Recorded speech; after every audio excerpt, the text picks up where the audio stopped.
Jadi emang ini bersyukur sekali punya masalah seperti itu. Syukurnya dia nggak banyak macam-macam orangnya, begitu aja udah sampai sekarang. Gampang kerja pulang, paling main-main sama teman, gitu-gitu aja.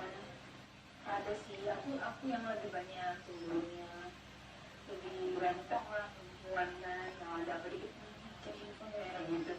Cuman sekarang makin kesini makin sekarang mungkin kerja banyak juga, jadi lebih santai.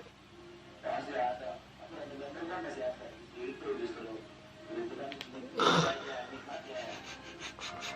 Ya, kita saksikan bersama.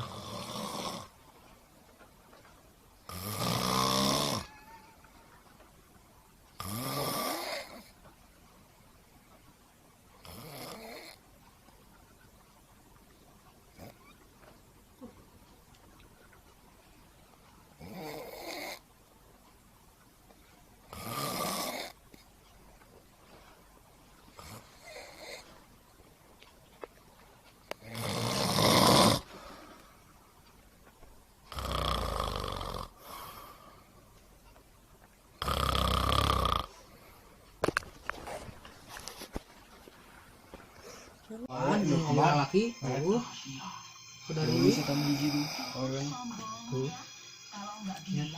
aing beunang yang aing lebih kena rahasia saumuran jeung si hampir beda sautik itu kelas